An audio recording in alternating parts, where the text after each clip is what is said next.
Welcome everybody. Thank you guys so much for tuning in. Let me get my headbuds plugged in here. Mic check. There we go. All right, good deal. Again, thank you guys so much for taking the time to watch the show. If you're new to the channel, welcome. I am Chris with Monsters Under Our Bed. We cover true crime, mystery to the missing. Today we're going to be covering more of the Caleb Harris case. Jennifer Coffindaffer is supposed to have a show later on in a half an hour that's supposedly going to be talking about the case along with a few other cases. I don't know if they're all Texas related, but so we may tune into that later on. But then she also did a show last week, which I actually missed. And she kind of talks about the remains, the conditions, and she has a little bit inside information. For those that don't know, of course, she's a former FBI agent. I know not everybody's fond of her, and I completely understand that. But she does have her connections, and she is, I think, definitely one of the last people that I know of that has spoken with the family, at least doing interview-wise, since they had found the remains. So it'd be kind of interesting to tap in and see what she says. But again, she also did the live last Monday, and there was some information that I thought was very interesting. So I thought we'd kind of go through all that, and then I've got a few other things that I was looking into. But before we get started here, as always, we'd like to get back by featuring the missing, and today we have... blow this up here. We've got Jordan Rumble. No, there's no N in there. Rubel. I hope I didn't butcher that. Just 16 years old. Last seen June 30th. So she's been missing, what? That would be just over a week now. Missing out of Orange Park, Florida. It says in the notes, Jordan was last seen 1900 block of Bridgewood Drive in Orange Park at 7:09 p.m. Sunday. She was supposed to be going to stay the night at a friend's house, never arrived, wearing a white Harley-Davidson jacket, green shirt, blue jeans, brown boots. She is described as 5 feet, 4 inches tall, 98 pounds, black hair, brown eyes. She does not have a phone. That's not good. And has not accessed any social media accounts since she left the house. So she left Sunday 7:09 p.m. Man, That's scary. Just 16 years old. If anybody has any information, again, this is out of Orange Park, Florida. Number to call if you have any tips or anything, you can call 904-264-6512.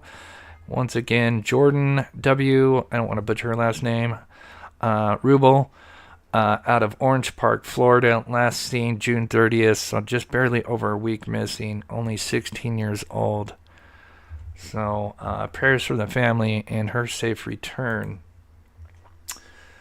Let's see. Okay. So, real quick. Oh, I already have it going, don't I? Police. So as always, if you're new to the channel, I always like to just do a recap on any case that we're covering. And since obviously we're covering Caleb Harris, I've just got a short 2.5 minute video that just kind of plays the basic timeline and his story for anybody that's not up to date with his Caleb Harris's story. So I'm going to quickly play that. Volunteers and family members continue to search for 21-year-old Texas A&M Corpis Christi student Caleb Harris. Now, he has been missing since Monday.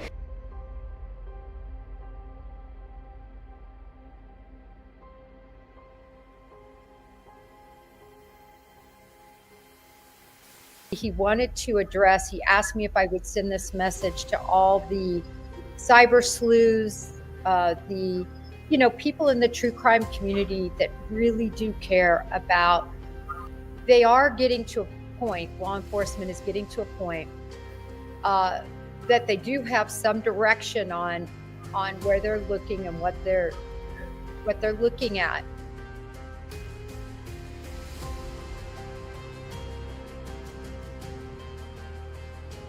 Welcome back to the channel, everybody, where we cover true crime mystery to the missing. Caleb Harris, a 21-year-old college student out of Corpus Christi, Texas, went missing on the early hours of March 4th, sometime just before 3 a.m.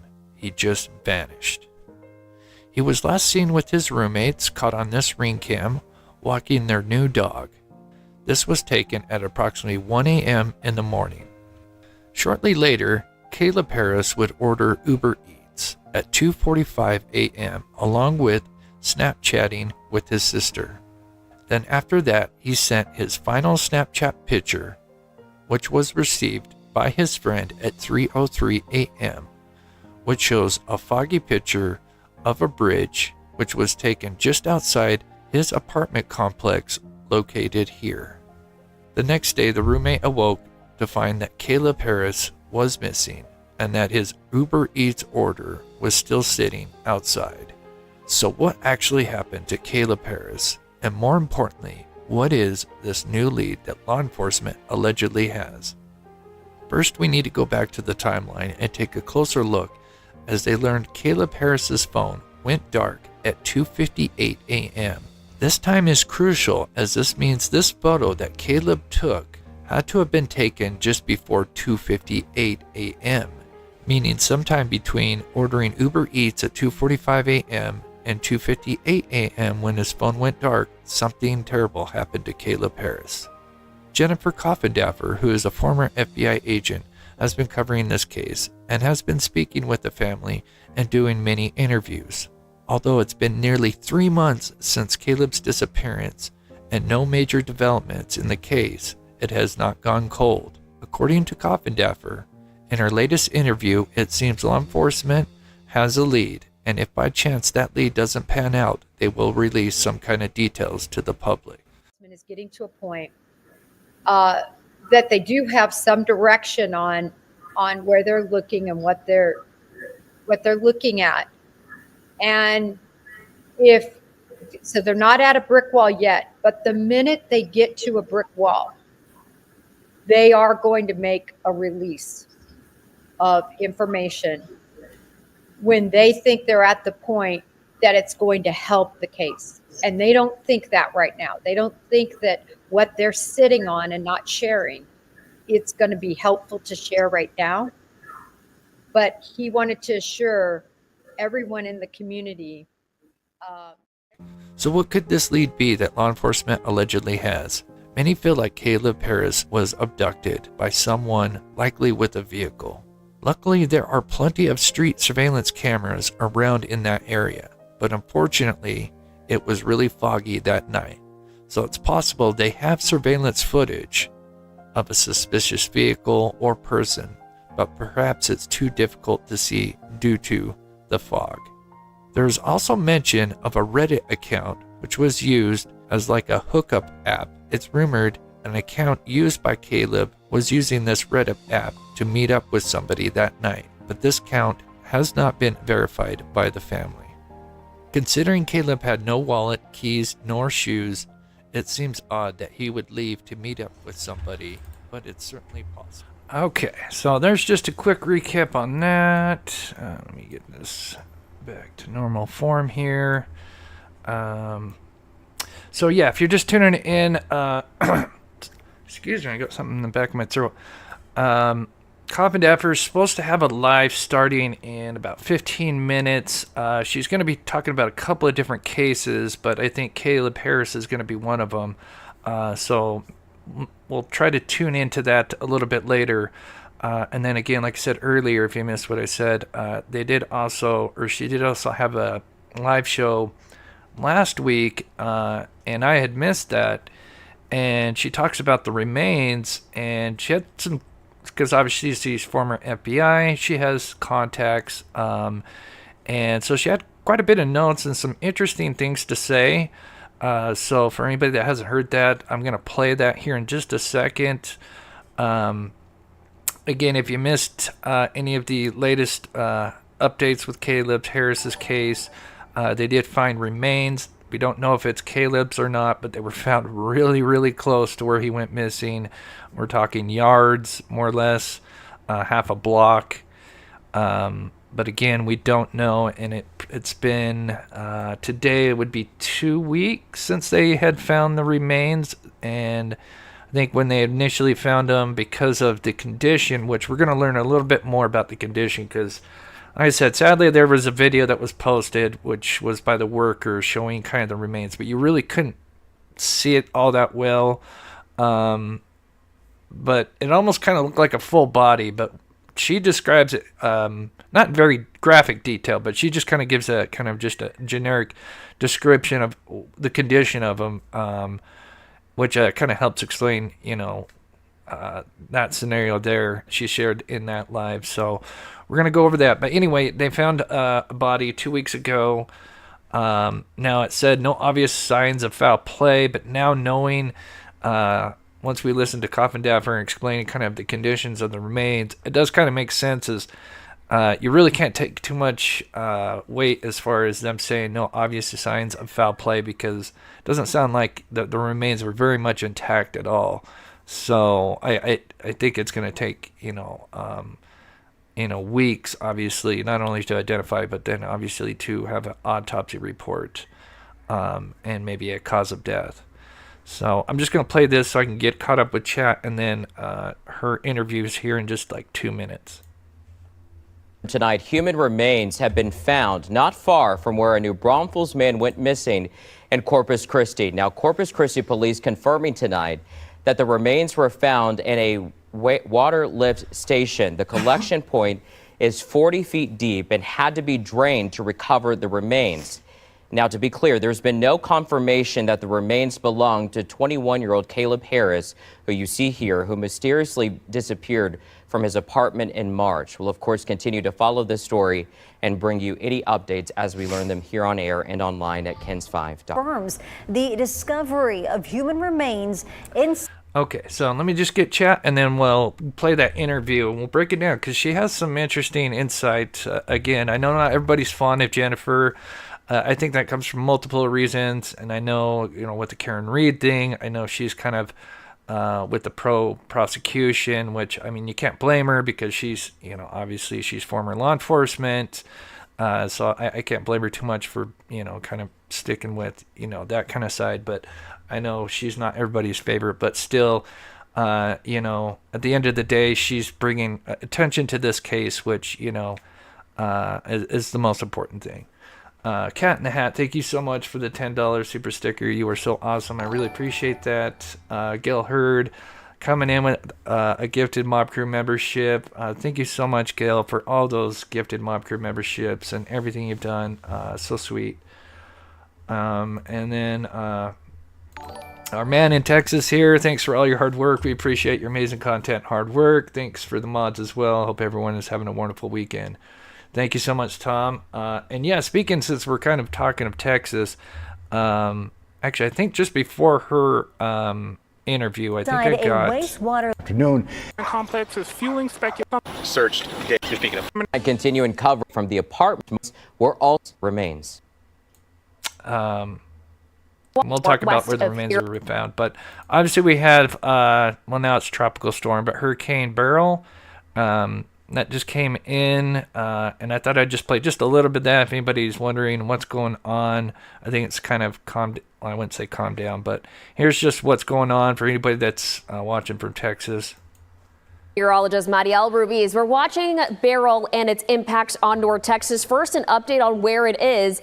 As of the latest update, Beryl is now considered a tropical storm with max sustained winds of 70 miles per hour, wind gusts of 90 miles per hour, and it's moving to the northeast at 13 miles per hour. It's currently to the northwest of Houston, Texas, but as it was over Houston, it was at one point a Category 1 storm, and that's how it made landfall. Its third landfall, by the way. The first one happened a week ago along the Windward Islands, followed by a landfall along the Yucatan Peninsula in Mexico, and now the third landfall near Matagorda Bay along the Texas.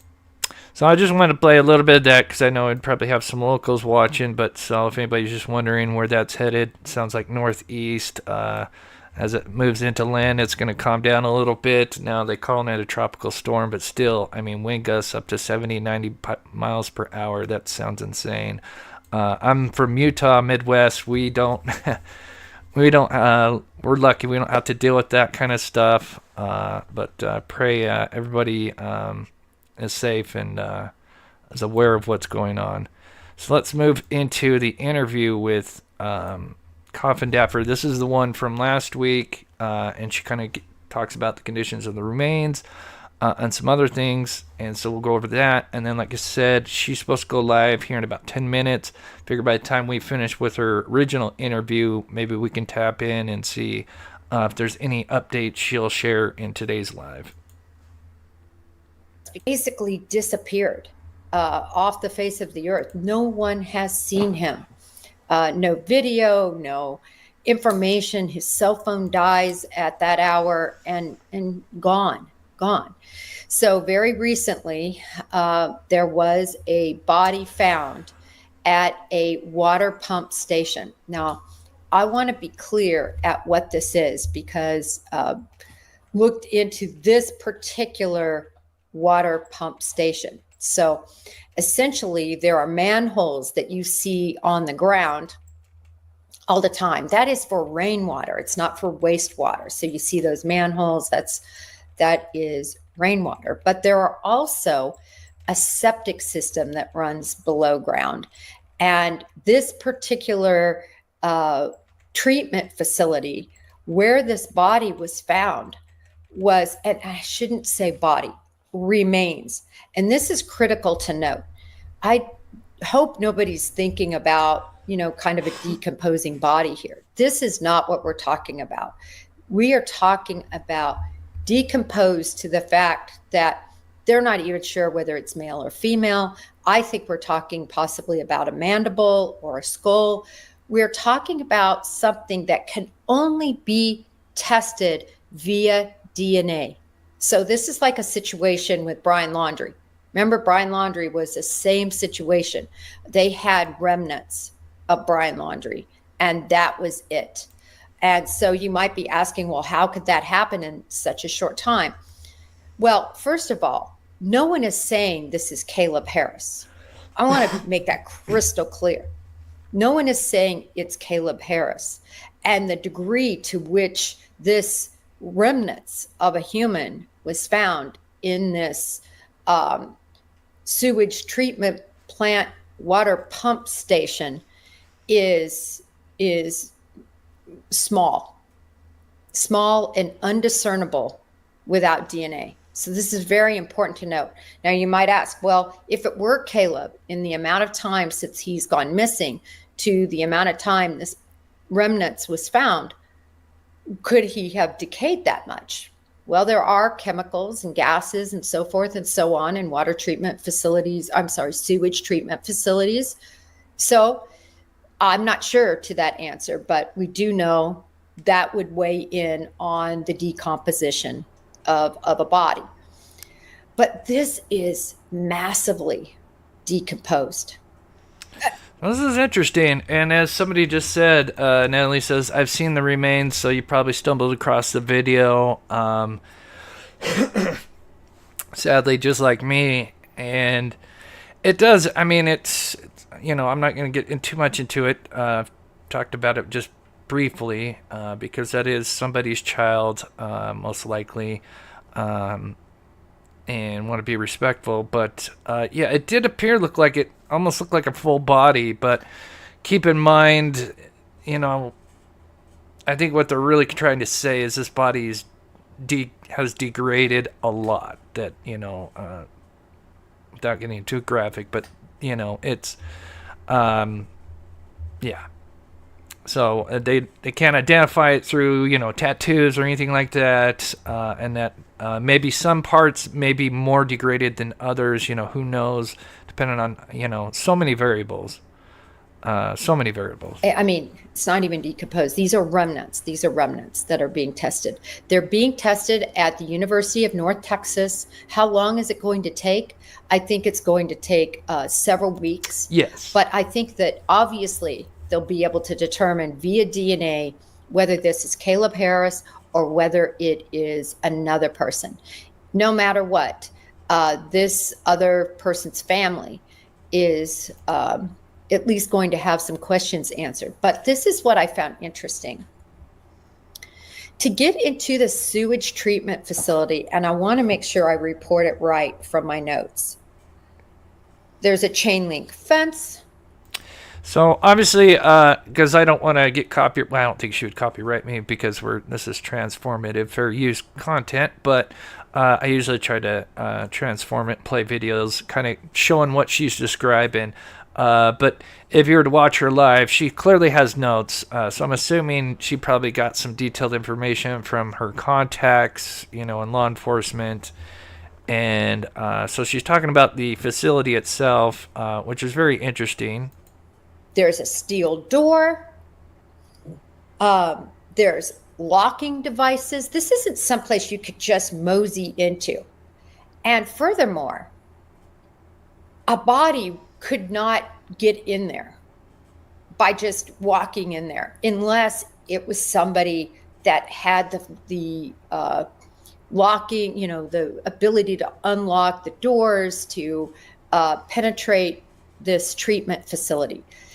And so clearly she's talking about this for anybody that doesn't know what's going on. And obviously it's fenced all the way around. It's got barbed wire. I mean, clearly this is meant to keep the public out. It looks like there's like a little door gate, and then there's actually like a gate for like maybe a vehicle that opens up. There's like so there's a door, a fence door here, and then like a gate for them if they need to pull a vehicle in, which she's kind of blocking here. But they both have these giant padlocks on them. I don't know what kind of locks exactly, but you would think it would be very, very hard to get in here.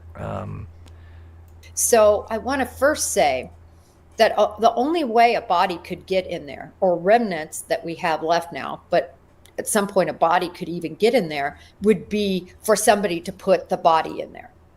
Okay, there was a manhole discovered that did lead to this facility. But no one knows if that is how this body would have been taken there. And again, it's not something that you would have jumped inside or accidentally fallen into or anything like that. Now, this is where there's parts where I disagree with what she says. Agree and disagree. because yes, somebody could have fallen in there. We've seen the videos for anybody that's missed it, and I'll play some of it. A lady's gone out there twice. She went there about a month after he'd been missing, and this red circle here is where the sewer line is. There's like 3 manholes right there. I don't know why, but it is a sewer line. We've confirmed that, and it leads right to the treatment center. And you know, there's a reason why they call them manhole covers, because a man can fit down in there. I mean, there's places for a man to climb down. So yes, somebody can trip and fall in there. It does happen. I think somebody in my chat last time, I put, you know, a yearly statistic out. I want to say like 5,000 people yearly fall into manholes or something like that, which is kind of wild. But so it can happen. So I disagree with her saying that, you know, he couldn't have stumbled down in there, because remember, it was super foggy that night. Although I still lean towards foul play. You know, covering true crime, you know, anything's possible. You got to, you know, kind of keep an open mind. But yeah, I still lean towards foul play. But, you know, we talked about last live, you know, it really kind of comes down to either he was dumped or he went into the area that was fenced off with locks and allegedly cameras there, but I don't know if the cameras are working or not. And if you're dumping a body there, I mean, it just seems like you'd have to go through hell to get a body, and it'd probably take more than one person to get a body to dump it down in there. That's assuming the thing's unlocked, which, you know, you could say it was a city worker, but why would you do that? I mean, that'd be the dumbest thing, you know. If you're going to get rid of a body, I would think that's the last place you know.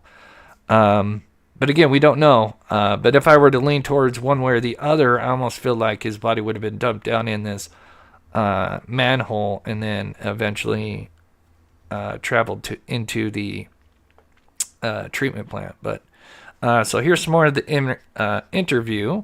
It would have been a purposeful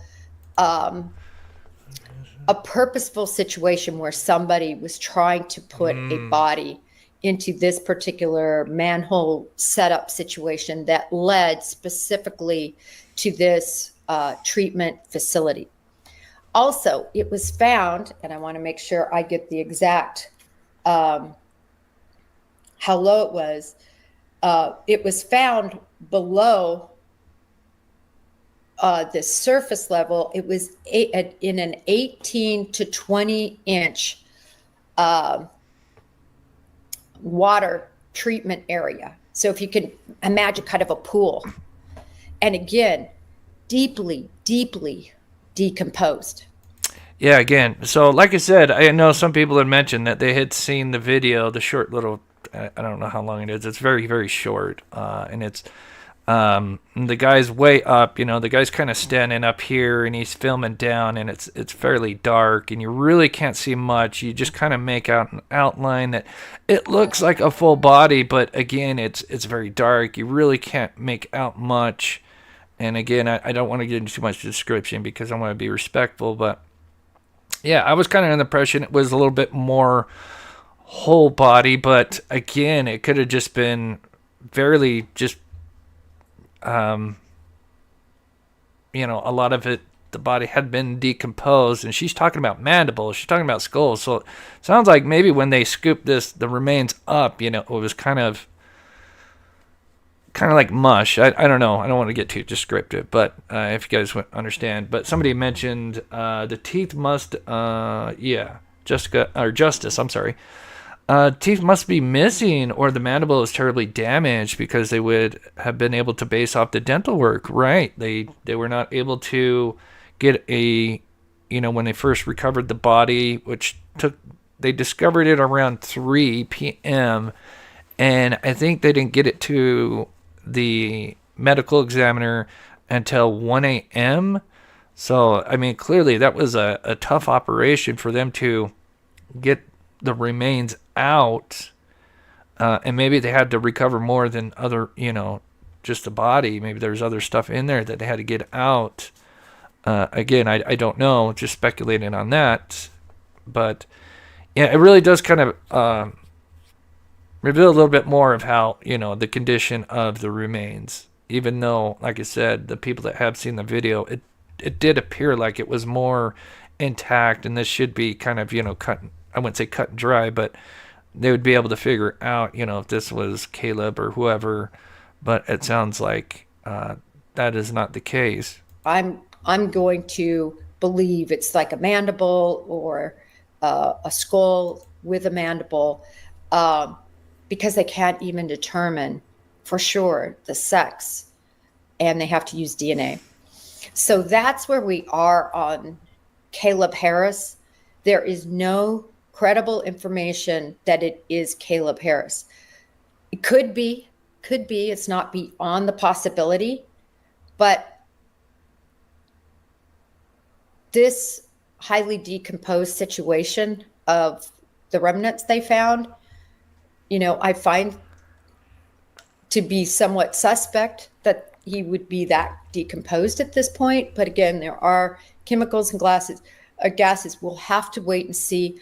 The minute I know, I will certainly put that out on Twitter or have a special live if it ends up being him. Very prayerful. I think the family is very prayerful. We all are, that it is not him and that he indeed hasn't been found. But I wanted to give an update on Caleb Harris. And Sebastian and Caleb, I will always touch base on, even if there's not that much to report. And why? It's the same reason why I hope that each of you on your platform. So, yeah, kind of interesting. Just giving a little bit more about the condition of the remains, which I thought was very interesting. Because again, for people that had seen that terrible video, it is kind of, makes you assume that the body was more intact, but it sounds like that was not the case. Grandma Shirley, new member, thank you so much. Thanks for all you do and not contributing to the drama that some channels promote. Crystal clear, reminds me of Chris Proudfoot. Oh no.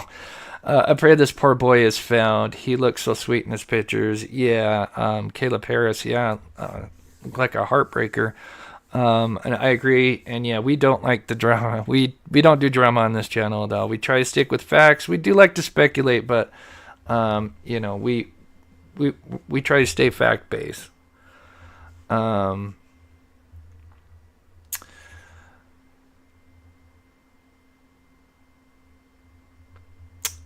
Joy Jones, I'm late. Is it Caleb? We still don't know. We just kind of got through with the interview about the conditions of the remains. Now it's been 2 weeks to the day, right? Because it's Monday, so it's been 2 weeks since they found the remains. And I believe when they originally found them and reported, they said it was going to take anywhere from 4 to 6 weeks. And I really think, because they said they're going to have to send it into DNA, and she was just talking about how badly the conditions of the remains were. So they're doing DNA. They can't even take dental records. So I guess that goes to show. But that also goes to show that even though they said no obvious signs of foul play, like, I don't think that really means much, because if it's the body's in such a bad condition, I don't think you could say one way or the other unless it was obvious with foul play. So I think you can't really put much stock into that. Let's see here. Oh, there we go. Emo Jim, my friend, good to see you. I hope you're doing well. I agree with Justice Lover. They have ways to find someone as very quickly with dental records. Right. Yes. So yeah, just what I was saying. It sounds like this. They couldn't do that, and they're resorting to DNA, and then they'll probably not only do the DNA, but then obviously do an autopsy. So I think both of those will be released. So maybe that may also extend the time of whenever we hear about who it is. Again, that's just kind of speculation, but that could be one of the possibilities. Tonight, we have learned that the wastewater lift station where human remains were discovered earlier this week was locked when a city worker made that discovery. Now, that means someone would have needed a key to get to where the wet well is located. It was just after 3:30 Monday afternoon when the discovery was made at the Perry Place wastewater lift station. It is one of 105 lift stations in the city. Investigators with CCPD say the remains have been sent to the University of North Texas Center for Human Identification for DNA analysis. All right. So, yeah. So the worker said it was locked when he came. Again, we don't know. Like I said, you really have two situations here, two scenarios. Either he was dumped there or he climbed in somehow and then went down in that well, which seems really, really, really hard. And so to me, I think it leaves more, just in my opinion, I think out of the two scenarios, that manhole that was open, I think seems that more one like doesn't have anything on it. Okay. the more likely scenario that either he was dumped down here or fell in. So I also wanted to look up because I think we were talking about you know, what did they search? You know, because obviously here's this manhole that's open. Yeah, you've got the cone there, which is interesting. It tells me clearly that cone's been placed there. Was that placed there by the property owner, or was that placed there by search and rescue? Did they ever notice that when they were searching? You would think, you know, with how close this area is to where he went missing, that this would have been very vetted and searched with the search crew. So that's a question for right now. I've been searching, trying to look up. Sorry, let me turn this down. Been trying to look up any information as far as the searches go. I have a little bit of information I did discover, but fortunately there's not like a lot of video. This was taken again in April, so this would have been just about a month after he'd been missing. You can kind of see, I believe this is corn. Correct me if I'm wrong. And it looked like it's just starting to, the crops are just starting to come out. So I'm assuming when he went missing and when they're searching, that those would have probably been just barely sprouting. So it would have been fairly open field, I'm assuming.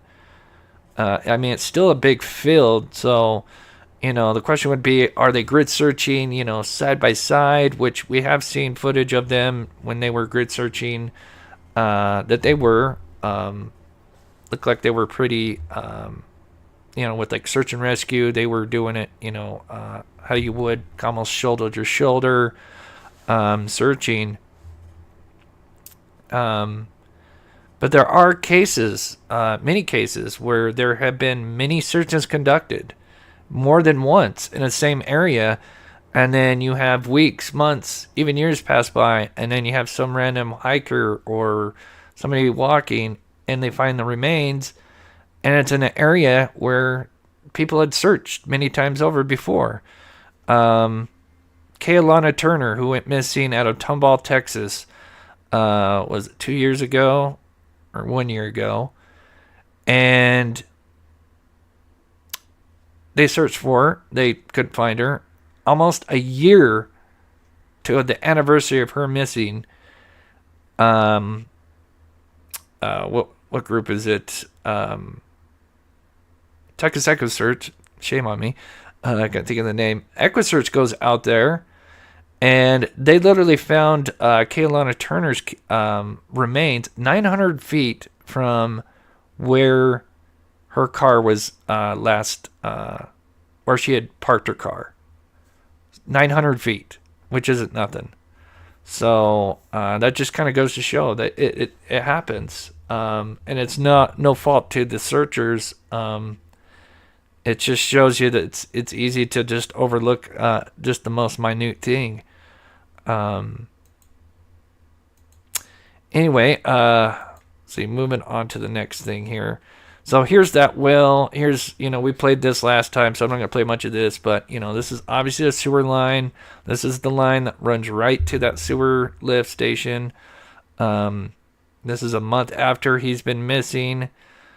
And I don't know if that's still open now.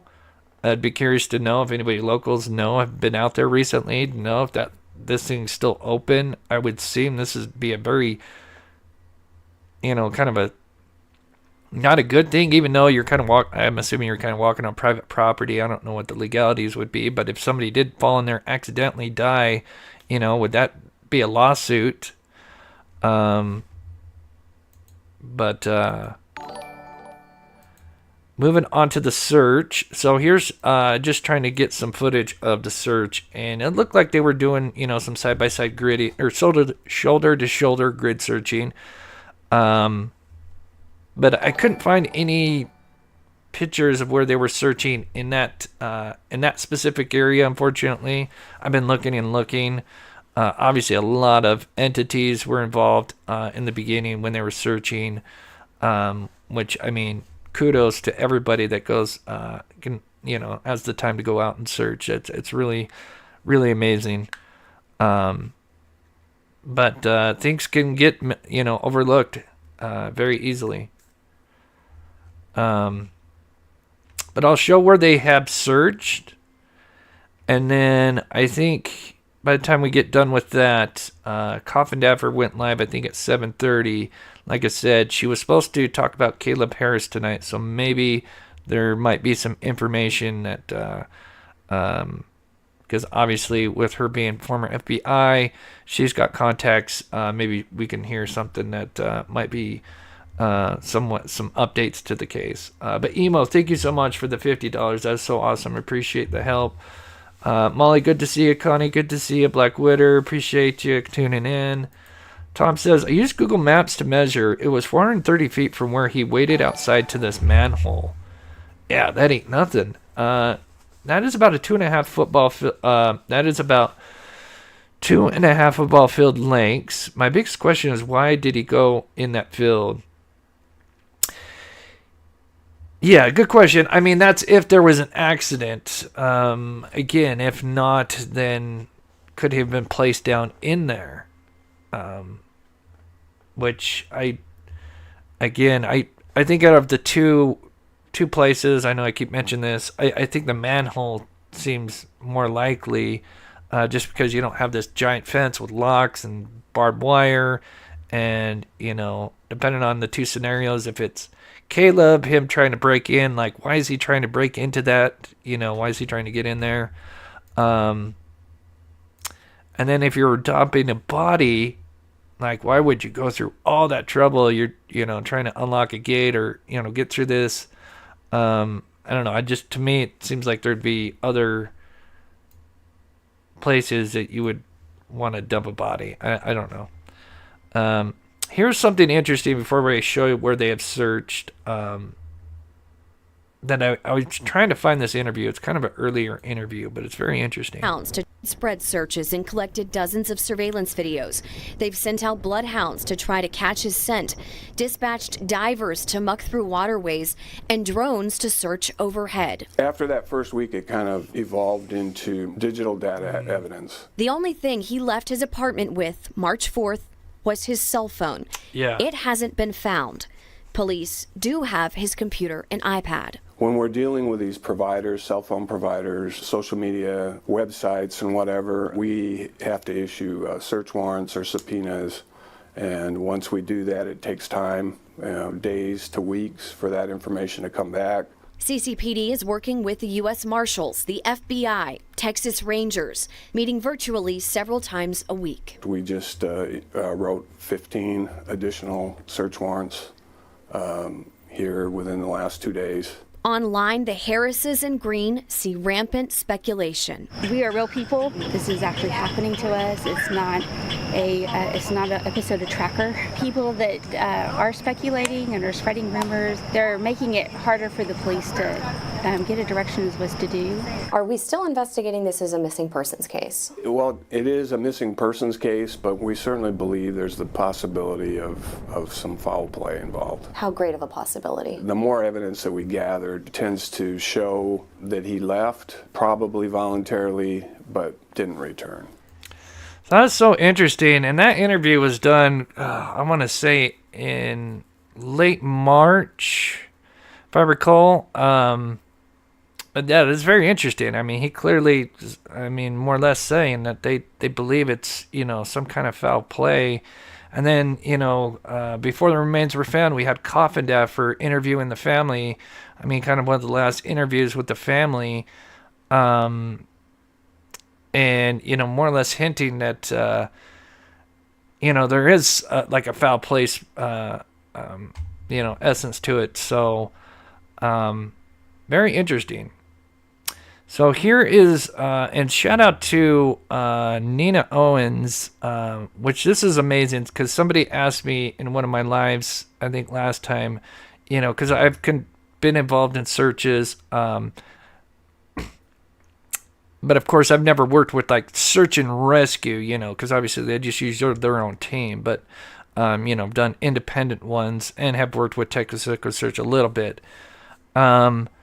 But it's pretty amazing. She does have a site, I think, on the main Caleb Facebook page that kind of shows a Google map in all these great areas here of where they've searched, and she's kind of got it labeled as who has searched what, which is really, really awesome. I think that's amazing. And as we can see here, it does show, obviously, I don't think it surprises anybody that one of the areas that is grayed, which is the areas that have been searched, would be where the sewer was at. The only thing I would say about this is just anybody that's watched like how I show where I've covered with my drone, or when it comes to the Aidan Clune search, you can't say that this has been 100% cleared in any form. Just because you'd have to have shoulder to shoulder going through all of that. I'm sure a lot of that has been searched, but probably not in the entire thing that maybe that they're showing has been, shoulder to shoulder every single area, which, you can't blame them because they only have so much manpower, so many days, but yeah, so they did search that area. So it just makes you wonder, was that manhole covered or not? And from what I understand is they searched that. They also searched the plant. Now I don't know if they would look down in the well or not, but they said that they had looked in that area, from what I understand. So, really, really strange. So here in a bit, we'll tune into Coffindaffer. So let me get caught up with chat here. I don't know if I got this earlier. I'm sorry. I agree with you, Chris. I think it was foul play. Hello, all mob crew. I'm doing well. Just busy with work as usual. Again, thank you so much, Emo, for the $10. Appreciate the support. Oh.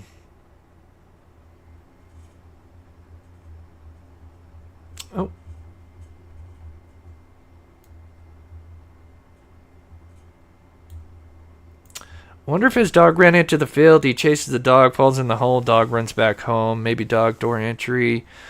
I don't think. No, they don't have a dog door entry. It's just because it's just apartments. They don't have dog doors. From somebody that's been experienced. Yeah, they don't have dog doors. The dog was, from what I understand, was taken back. It seems like he took the dog back. He took it for a walk by himself, probably around like 2:40.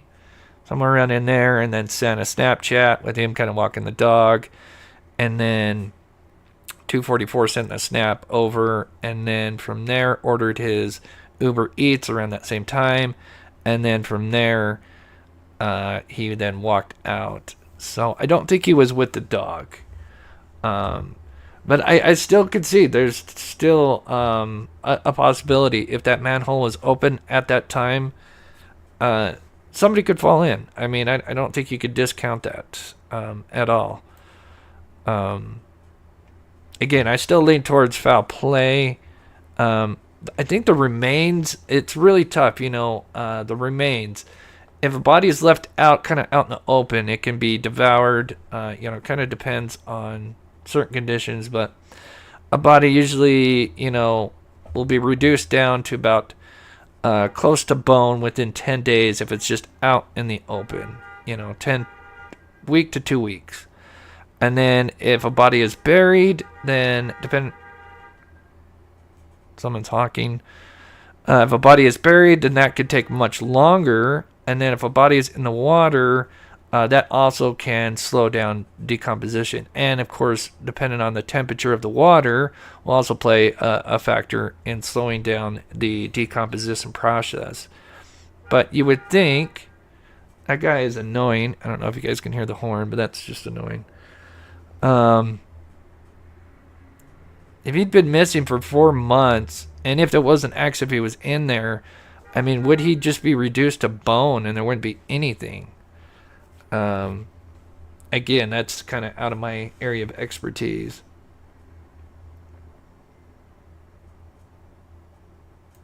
Chris, I think I found it out. There seems to be a bench for a bus stop near where Caleb took a Snapchat. Yeah, there is, definitely.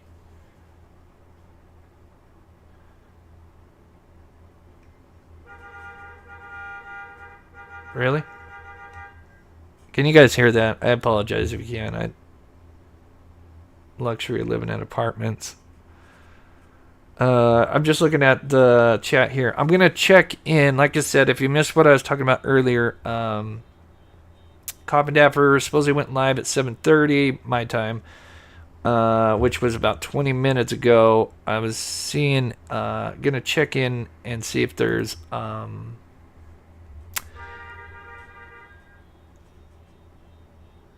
don't know, something's going on outside there. It's really annoying. But she was going to talk about Caleb Harris's case, so I was really curious to see if she had any new information to share. Oh.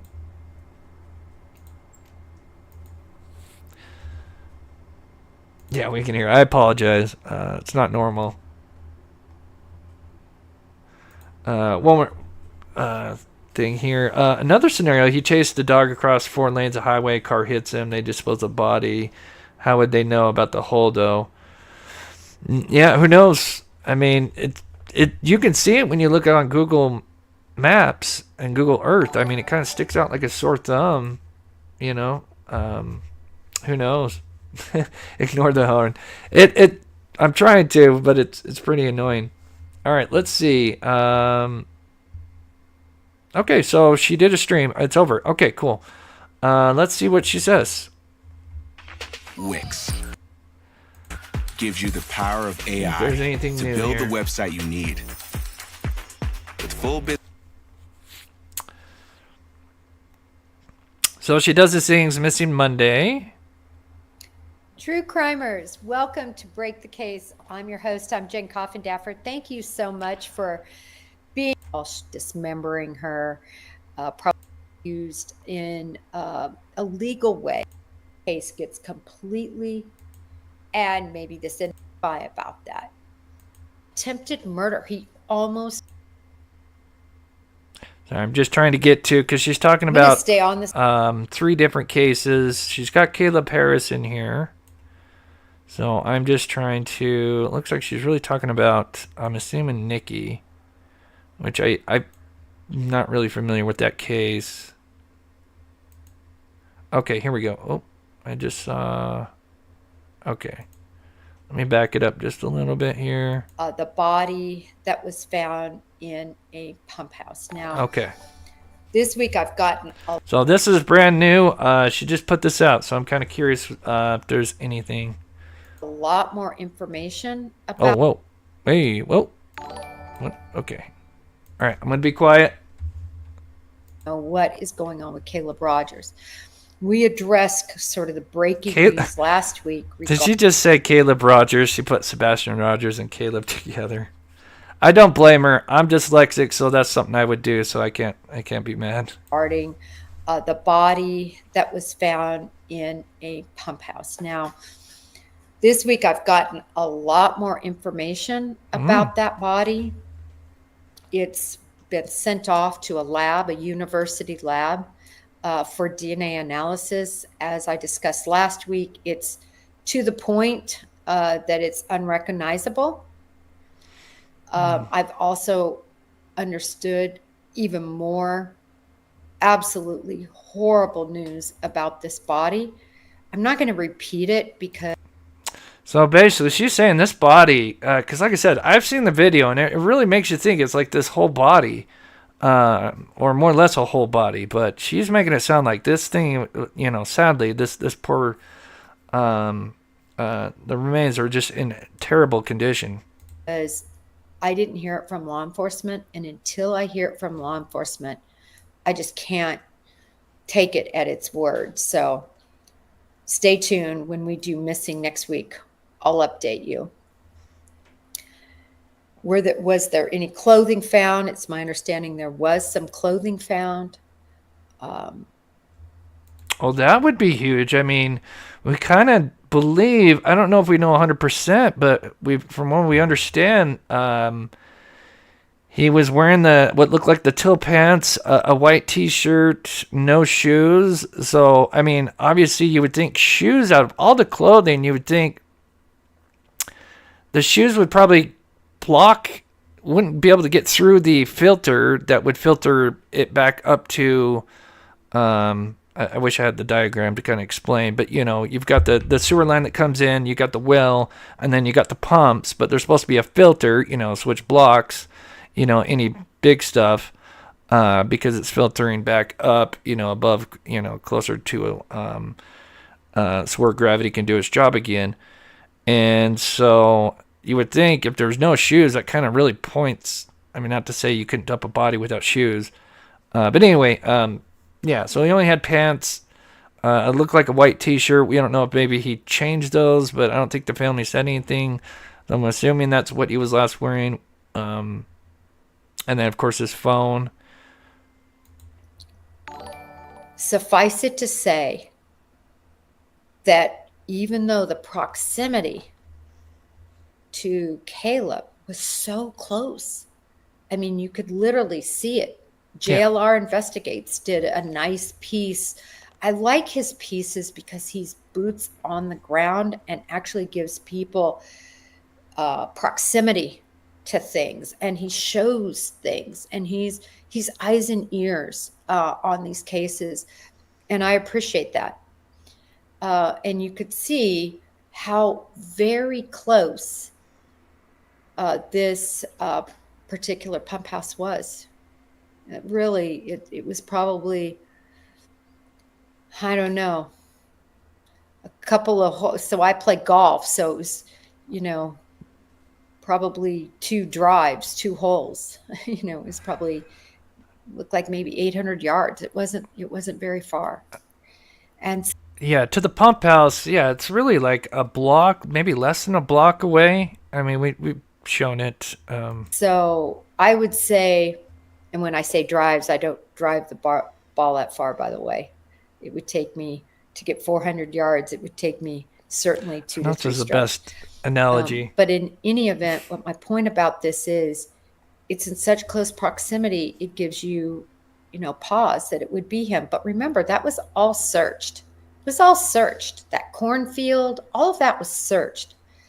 So this would have been a situation where, after, I think the date was around April 16th or April 19th, right in there, mid-April, let's just say, generally, it would have had to happen after that.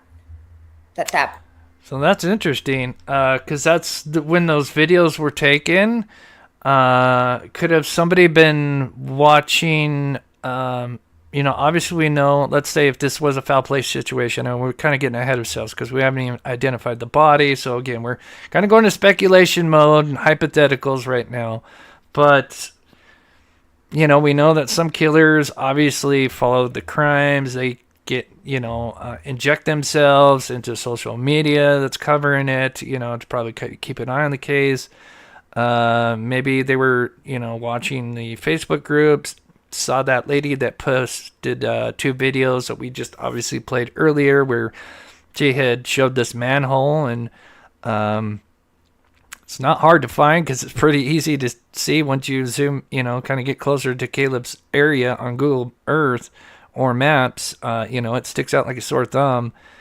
And yeah, could they have seen that? I mean, it's kind of what she's speculating right now. Again, we don't know, but I'm just going to back that up a little bit. But it just seems like it's, again, we still don't know if it's foul play, but it just seems like at every turn they've always kind of hinted at foul play, almost from the start. Where after, I think the date was around April 16th or April 19th, right in there, mid-April, let's just say. And that's weird because she uploaded that, one of the videos she claims she uploaded on April 16th. It's interesting. Really. It would have had to happen after that body would have had to been somehow placed in there. So this wasn't, from what I believe, from looking at the possible manholes, from looking at the way that facility is locked up tight, I don't know. It seems to me it had to have been somehow placed in a position to end up there. Not an accident, from what I can see. And again, there's no evidence that it's Caleb. I'm not saying it's not Caleb, but I'm certainly not saying it isn't Caleb. I posted on my Twitter 4 other young men missing in and around Corpus Christi. Could be one of them. Could be one of them. I found it very interesting that one of the young men that went missing, now so that's 4, I think there were actually 5, another one that was actually found, but he went missing at this park that was nearby. I'll look into that. He was found a month later, but they don't say, like, what was he doing in that time frame? What happened? Where was he? Was he lured there? Was he taken there by somebody? I just feel like Caleb left with someone. I don't know who, and I don't know why. And I'd like to think that Caleb is still alive. I'd like to think that. Hey, so Ellen. I'm continue to think that. And until we get information, believe me, the minute I know, which I think I'll know soon after the results come in, when I know, I'll definitely do a live, and I will definitely post, because this case, again, this Texas boy, Caleb Harris, student at Texas A&M in Corpus Christi, is gone. Just vanished at about 3 o'clock in the morning. And it's really quite a mystery. But we still don't know about that body that was found at that pump station, which pumps water basically into a sewage type treatment plant. I mean, just horrific. All right, so I got to pause it there because I don't want to play too much, because I got to be respectful. Anyway, I just want to say, I know not everybody's a big fan, Jennifer Coffindaffer, again, but, we don't really do the drama here. And, if you're covering the missing, you got to give kudos to them. I know, again, I know she's a little bit controversial, but at the end of the day, she does have inside information, and I do trust, especially when it comes to this case, because obviously she's been in touch with the family. She does obviously have contacts with law enforcement or whatever. She's got connections. So definitely with this case, I trust what she's saying. And very interesting. I'll finish whatever she's got finished here. But yeah, so they said clothes are found, which, you would think that would kind of answer, but maybe the conditions of the clothes are in such a state that they really can't tell what they are. That could also be another factor. So they have clothes, but they can't really tell, if they had been down in there. And yeah. So I want to get your comments really quick because I couldn't in the first live, but I want to get to some right now. So let's see. We've got some. Hi, Bella, Italia, Hope. Okay. Yeah, so pretty interesting. A little bit more than I was expecting. I wasn't really anticipating. I had my expectations very low because I think until they actually say who the body is, it's not really going to be much news. But that is interesting. The honking core may be your next case, laugh out loud.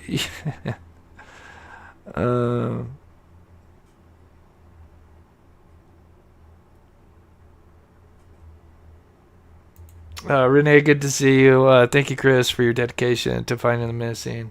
I appreciate the support, Renee. Thank you to all my wonderful members and patrons.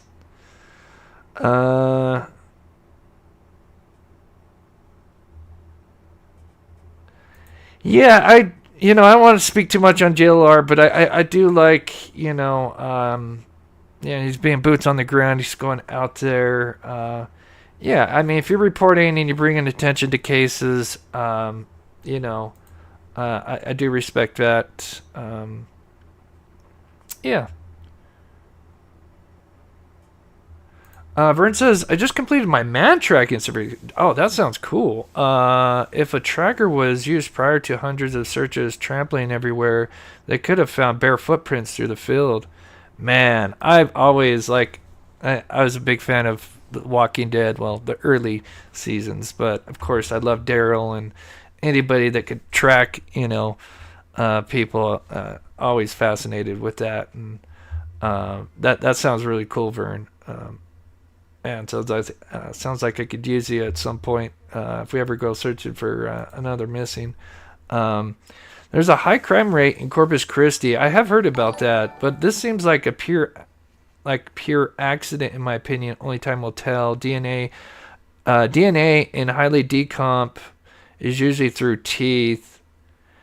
Yeah, I'm not sure exactly how they'll get the DNA. I mean, if there is teeth, I don't know, because if they can't do dental, it sounded like they couldn't do dental, but again, we don't know, but it sounds like they're in really bad shape. It sounded like she was going to say something there at the beginning, but you could kind of see the I don't know what the word be, kind of disgust in her face, because the graphic. Mathis, who was his handler, also said Jack Oswald. I've said that from the beginning. Let's hope it's Connor Jack.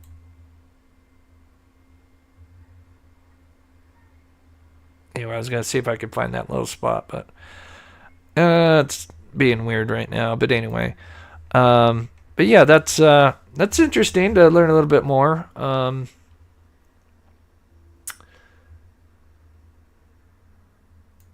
Susie says there's a difference between during detention and bringing drama. Again, I don't get into the politics of stuff. Yeah.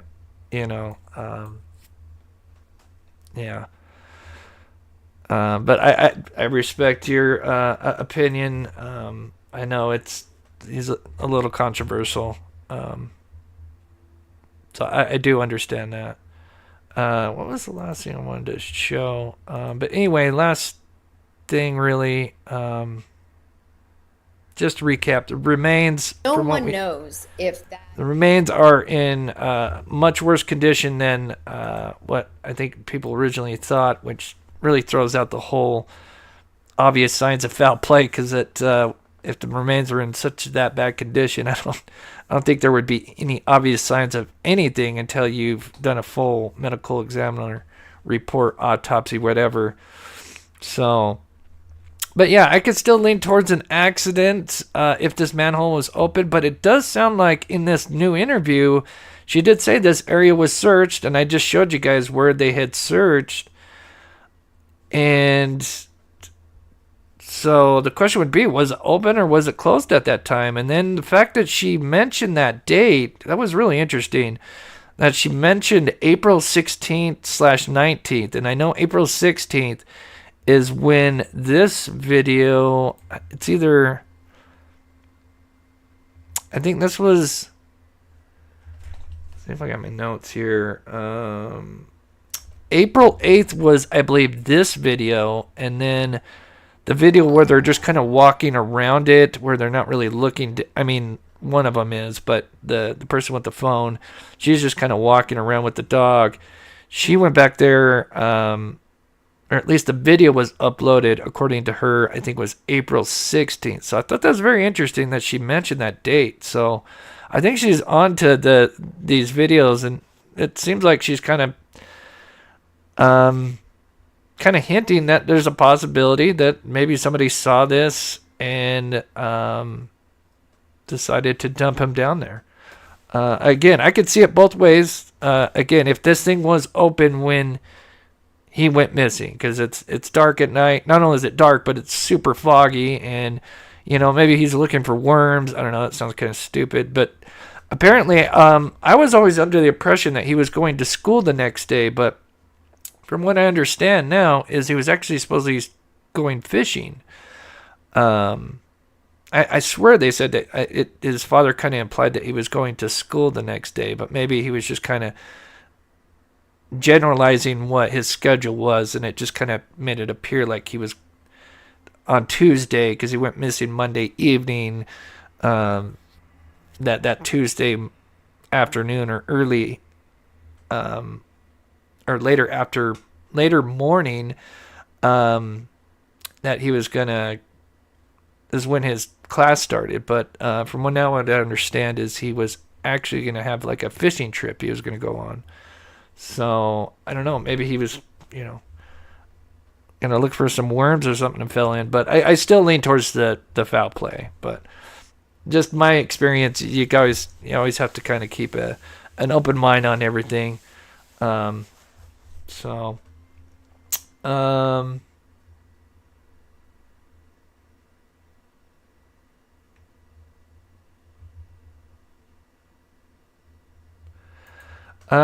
Nadine says there was an open manhole cover 20 feet from my place. The body was found. Is this a different case? I'm not sure, Nadine, but yeah, that's scary. It does happen. I mean, we had somebody put in some statistics, annual statistics, and I think it was like 5K or something like that, end up in falling in or something like that. I didn't even know there was others missing around Corpus Christi. I knew about a few of them, so I may look into that and see if there's any connections and who's the closest and what's the stories on them. I'll have to look into that for sure. I have to go back to work. We'll catch up later tonight. Have a great night all. Thank you so much, Emo. So just a couple things before we head out. Again, if you guys haven't already, please hit that like button. Definitely helps out the channel. I'm trying to... Okay, I couldn't see how many I've got. I gotta adjust that. I've got 600 people. I do appreciate everybody taking the time to watch the show. If you can, if you haven't already, please hit the like button. Just one other thing is, for those that don't know, we go out and search for missing as well. So we do appreciate donations, Venmo, PayPal, and I do have a GoFundMe, which is kind of helping me financially, and we've hit just over a 1K donation, so I really appreciate that. It cost a lot to go out search for the missing, but for those that are don't know, we've been searching for Aidan Clune. He went missing in Wells, Nevada. I'm not going to go over his story, but he's been missing at Wells, Nevada in 2022. Been missing for over 2 years now. Recently, mid-June, we found the first physical evidence ever since he went missing, and that was his pair of shoes.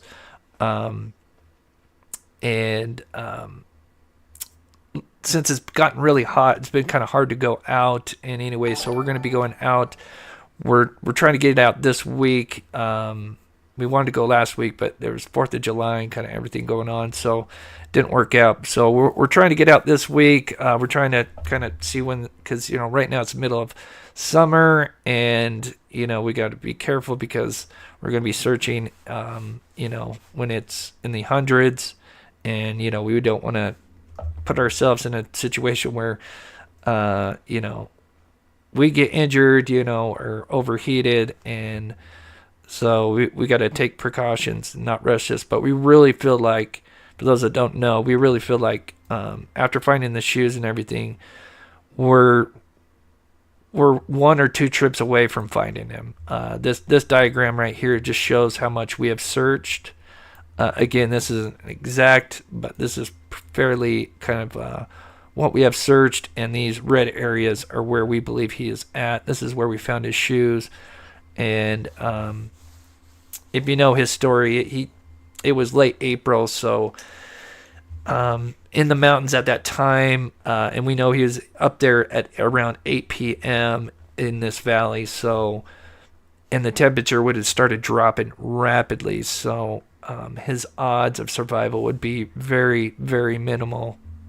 And then without his shoes would just be even worse. So we really believe in the next trip or two, we should, if he's out there, we should be able to bring him home. So I was going to say something. I was reading chat, but yeah, anyway, any donations and stuff that if you have previously, thank you so much from the bottom of my heart. Those will go towards searching for the missing. So Tom says law enforcement said they would reach out to public when they hit a roadblock. Yeah, another sign that there was kind of like a foul play perspective. Now would be a good time to release what they have, if they have any. I would agree, Tom, but maybe with the remains found, maybe they'll wait on that. And then if it's not him, then yeah, I would 100% agree. Some people think that could be the Reddit account stuff. I don't see. The thing is they're like, well, this will be released to the public for the public to help. But like, if it's a Reddit account, and recently that Reddit account, for those that don't know, they took all that stuff down. So to me, like, how would the public help looking into the Reddit stuff if they've taken that all down? So I lean towards maybe it's surveillance footage, and that because it was so foggy that they need the public's help. Maybe the public can identify a vehicle or something. Again, speculation. I don't know. But I do agree if this doesn't turn out to be him. But boy, I think the odds are high that it's him, but we do have to wait.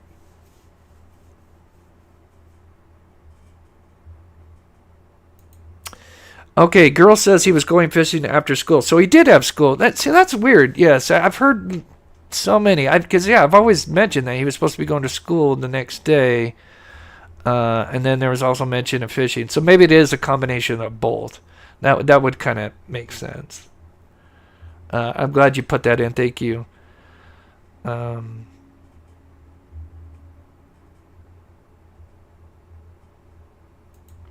Gotcha, Brian. Okay, school first, fish second. Say that 10 times fast. Got it. Okay, that clears it up because I've been hearing some back and forth on that. All right, guys, we've been on for just about an hour and a half now, so I think we'll head out. We may have a live Wednesday, unless we go out again, and we're not sure. It should be this week. So, and then another thing, I think Tom, you mentioned cadaver dogs. The one thing with cadaver dogs right now, just in general, is because it's summertime. You may not get the most use out of them. So that's kind of what I've kind of researched so far. There are connections, but because of that area and right now it being summer, people are suggesting you may want to wait until kind of early fall or late summer when it starts to cool down, because you may not be able to maximize the most time with the dog because they may overheat quickly, and we'd only be able to have them out there for a few hours, where if we went out when it's a little bit cooler, we'd be able to have the dogs out for much longer. And of course, that would be the ideal situation. Haley, good to see you. Long time no see. Love you, Chris. Hope all is well. Thank you so much, Haley. Doing great. And again, I love you guys. Right now, we are going to head out. And with that, we'll play pet outro. And we'll be back Wednesday. Love you guys. Be safe.